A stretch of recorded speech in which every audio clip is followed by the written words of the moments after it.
let's get on to that this season. Celtic won, Ross County 0, but this goes to what I was just saying there. Like, Rodgers is less weird this year, and that to me is a warning sign if you're a Celtic fan, because when Rodgers is into something, when he's passionate about something, he comes out with a lot of shite.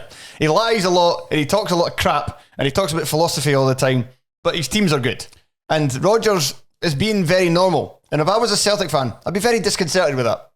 It feels like he's phoning it in. It does really feel like that. It feels like Celtic are phoning in this season for the most part. Yeah, and they're still top of the league. But look at the team though. I just talked about that Rangers team, and then I'm looking at the Celtic team. Like, Abada's back now. Like, Kyogo, McGregor, O'Reilly. Palma's dropped off a bit recently. We'll talk about his penalty soon. But there's still like so much quality. Carter Vickers, Johnson's good. I mean, there's other aspects of the team that aren't as strong as you would maybe want for Celtic, but still, there's less holes in the Celtic squad than there is in the Rangers one. How is it close? To me, just like a wee bit of freshness is what you're talking about, like that. I think you just need something that's just a wee bit. Complacency, I think, is probably setting a little. In terms of not even the Old Firm games this season have not been particularly challenging, and so I think it's not even, how all athletes come up with like imaginary haters, like Floyd Mayweather, all you come up with stuff. And Celtic, like, what is Celtic's like enemy or like what motivation at the moment? And it doesn't, they're never going to. It's unlikely that they'll ever get in a position where they can do the 9 again.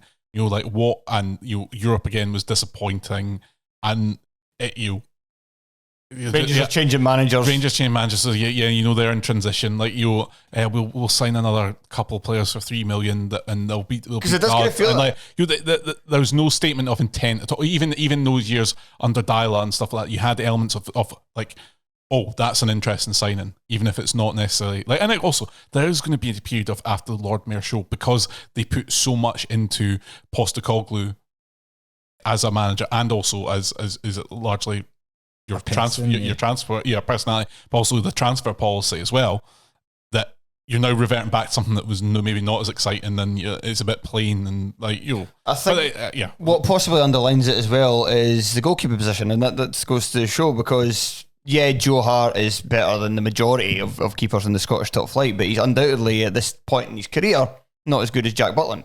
So now Rangers have definitely got a better goalkeeper than Celtic, and Celtic don't seem to care about that at all. But the thing about Joe Hart is, fair enough, he's one of the best in the SPFL, but that's not where that ambition should be. Yeah. Is he good enough for a Champions League campaign? And the answer is no. So what are we doing here? Like, that would be my why, and I think his contract's up in the summer, and he's even just that lack of I don't know, like it just it's all very, very strange. And then saying Ross County are watching you guys in the team. Just like when I saw that Ross County team, and then I saw a goal within a minute, I thought, oh, this is not going to end well today. We want 10, but Ross County.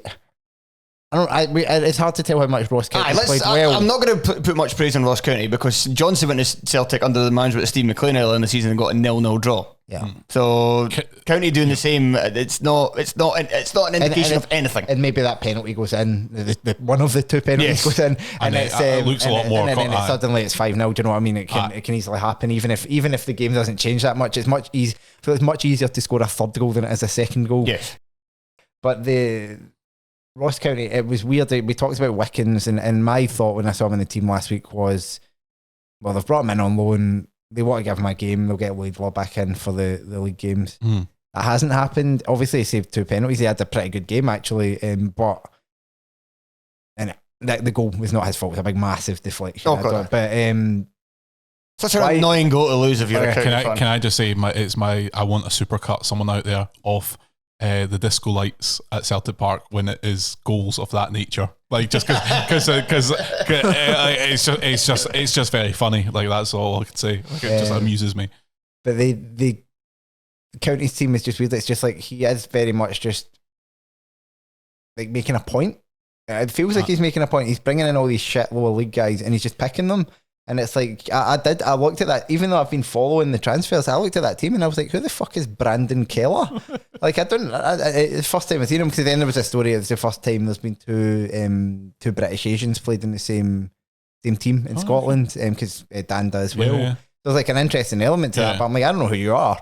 And there was another guy in the team who they just signed as well in the midfield, who his name even escapes me now, but there was 2 or 3. Eli King, who did play against. And Teddy Jenks back in Scottish football. At least I knew who Teddy Jenks was. I had high hopes for him when Aberdeen signed him, and then he wasn't very good. But still only 21. There's time yet. King was one that they obviously played last week and didn't impress against lower league opposition. So you're kind of worried for him straight away. And then you've got this goalkeeper situation. Loyi Kayina comes in, a bomb scaring a very bad on. Fair enough, Dundee United team last season. He wasn't the reason they went down, but he certainly took part. So there's just all these elements, and you're like, what are you doing? Like, Ross County were not a brilliant team, but they didn't need to be ripped up and started again. It does feel a bit scorched earth, and I'm not sure what the gain for the club is. Apart from like, yeah, I'm not sure what end game it. Like, I'm not sure what Derek Adams is. And this is like some weird revenge for the previous 2, like the times it's got. That doesn't. I don't understand. There's a lot of things happening in this window, but like the appointment of Adams and the way in which he's just being allowed to do this seems so contrary to everything that Roy McGregor and those at Ross County have talked about. And you weren't in that bad a position. Like, again, should never have been appointed in the first place. You weren't in such a bad position with Malcolm McKay that it requires the scorched earth tactic as well. You're probably with a handful, of good quality signings could probably get yourself out of this problem, but it appears that we're just going to actually just set fire to all of Dingwall. If I was Kilmarnock, St Mirren, Motherwell, whoever it would be, you would be kind of looking around their squad just now being like, can I steal someone that's all right? Because before they suss him out, can we nick like one of their half decent players for 20 grand just because Adams will kind of want rid of them? And obviously he's had form for doing this because his first spell it was like a whole new team, and if maybe Evangelos Economy is still going to turn up in the next couple of days, but he's done it, but it just felt weird, and I think they are walking their way towards 11th place at the moment. Yeah. Quite funny to see Rodgers getting a bit shirty and Alistair Johnson as well. Getting the booing at the end of the game, which is, I mean, there's an element of self-entitlement there, let's be honest, but like, if you're saying shit, you can boo. I think I don't mind it. But yeah, I think that's the phrase are starting to show, I suppose, more than anything, and especially if I get a guy like Johnson who really. His just presence aggravates me. Vibes, yeah. I know. Yeah. His presence aggravates me. The fact that he's like getting shirty is a good sign as far as I'm concerned.